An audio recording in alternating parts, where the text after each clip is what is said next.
Brothers, how are we doing? It's 11 p.m. and I'm at the skate park. I haven't posted in a long time, and honestly the reason for that is I haven't really felt like I've been growing. I feel like I'm stagnant from the same place that I was when I clicked record for the last time a couple months ago. And really what that looks like for me is I get back into playing video games. I go into a little isolation phase and things don't usually turn out so well. It's around the time that I quit boxing that I quit pursuing the idea of jiu-jitsu, and I sort of lost my community. I had a couple people that I like to hang out with, but I could literally count them on my 5 fingers. And I'm not too proud of it, but it's what happened. And I do think that you can grow from that. And I'm not necessarily going to say that it's a life-ruining thing, that 3 months that I had, because I'm past it.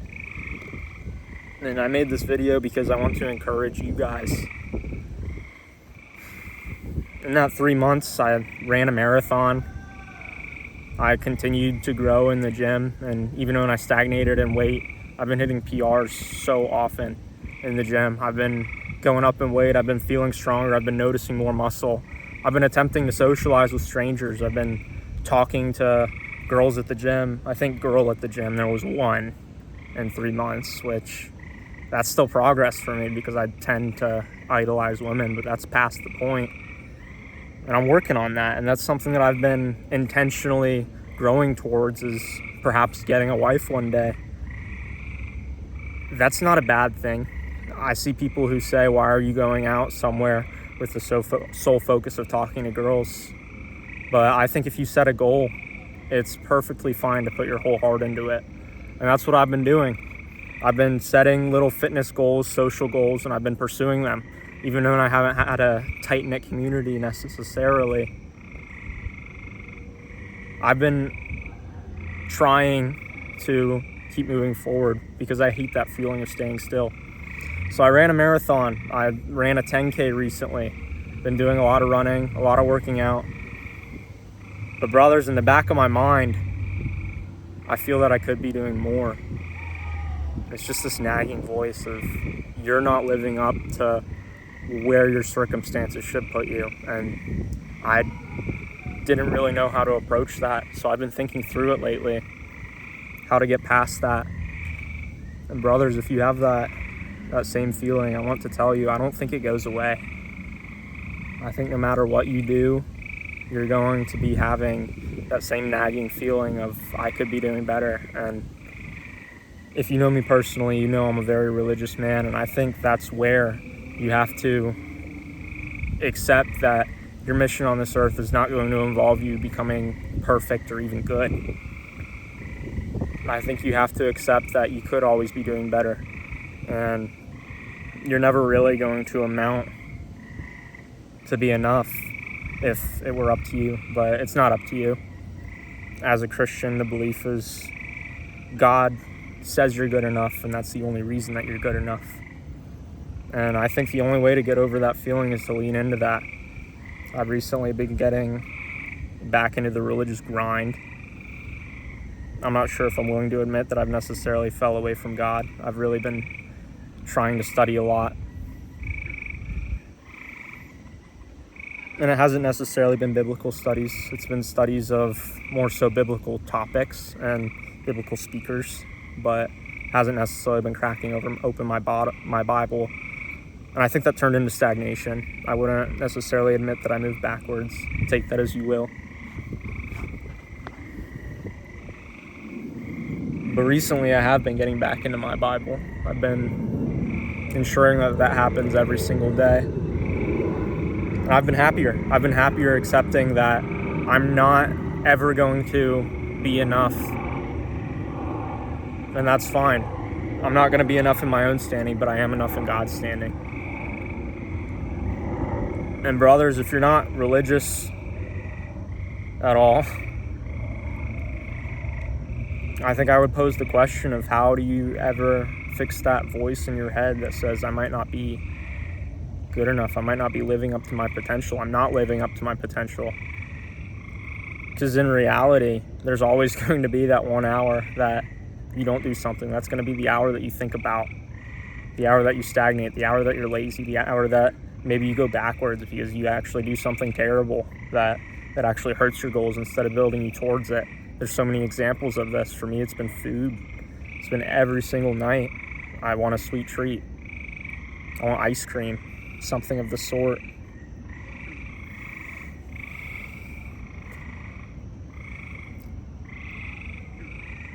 What are you going to do when that's the only thought in your head? And I think there is one more solution, but I think that one solution involves becoming your own God. And if I had to pick between the two, I'd choose serving the God that I believe exists. Because I understand that if I become my own God, I'm a crummy God because I still fall short. And if I were to have this endless idea, I'm trying to think of the word. Give me a second. Because it's a good word. It's a heady word. If I have this consistent delusional belief that I am awesome and that I'm God, which is a ridiculous idea,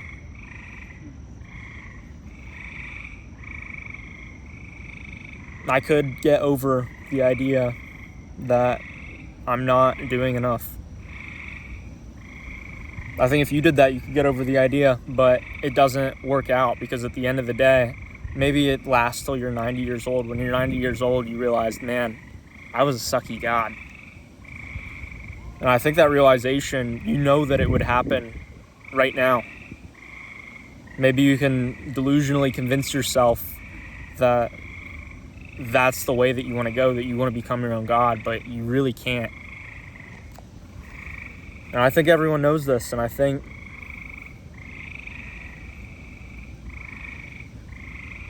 there's only one path, one true path that you can take to become whole. And guys, I'm going to try to post more because I really do enjoy making videos and hopefully helping someone.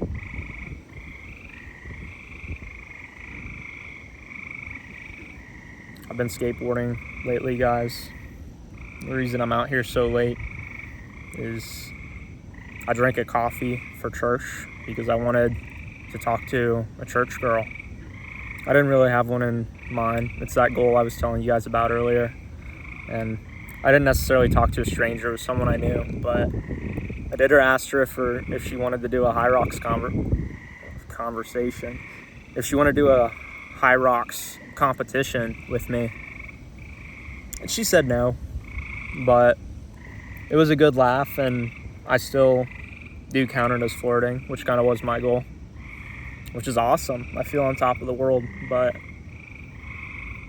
unfortunately, coffee at 6 p.m., albeit it wasn't a bad idea, but it was the idea I chose, and it unfortunately results in me not being able to sleep for a while. So I think I burned off that caffeine, boys. I think caffeine is a good vice to have. I think it's a vice that you can have as a Christian, that you're not necessarily putting it above God. It's something that you're enjoying, and I believe it's something that can add a little boost to your day every day. I think the research shows, I choose to believe that the research shows that quitting caffeine is just a mental addictive problem. It doesn't necessarily lower your baseline of energy, and if anyone has any evidence that shows otherwise, maybe you could post it in the comments. But I think caffeine's pretty awesome. And I realized how much more social it actually makes me. And having those sleepiness receptors put away helps me to be able to not be in my head so much. And that's also been boosting my mood lately, guys. I said I've been isolating, and if you've watched my other videos, I'm pretty sure I've mentioned that isolation is worse than smoking cigarettes. This has been shown in some sort of a study. I'll put it in the description or something if I remember. But it's not good for you, but oddly, I've been happier.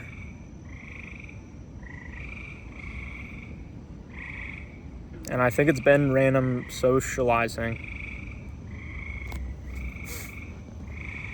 I hope this has been productive for you guys. I'm going off into a tangent, and I think this is about where I'll end my video. I hope that you can expect me to put out more content and that I can deliver on it. I'll see you guys in the next video. I hope this helps someone.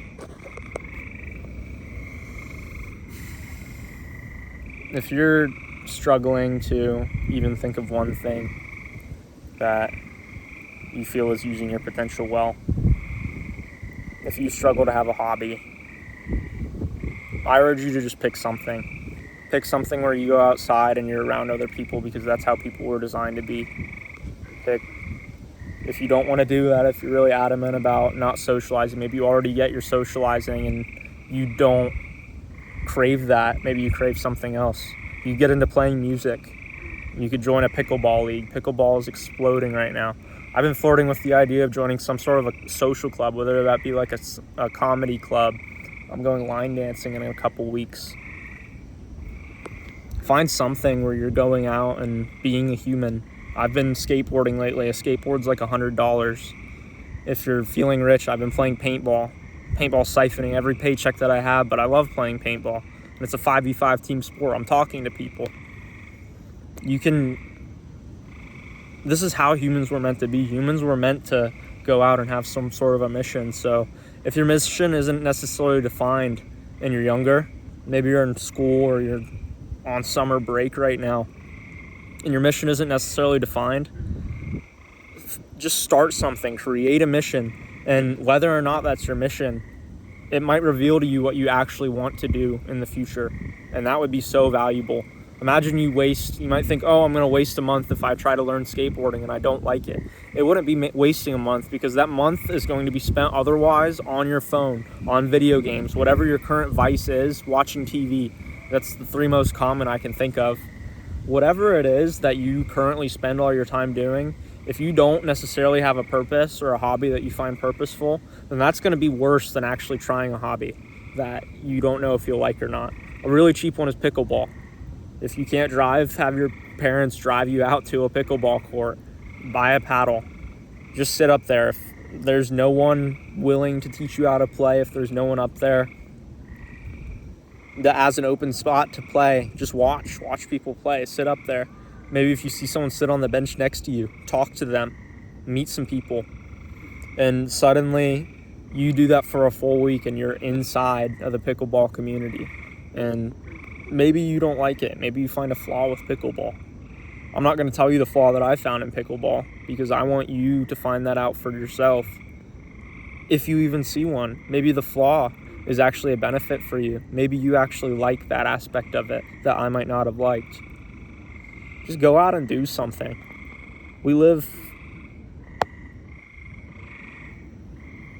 Man, I feel like everyone online is saying this, so I don't know how much value it is to come from me, but I'm going to say it anyways.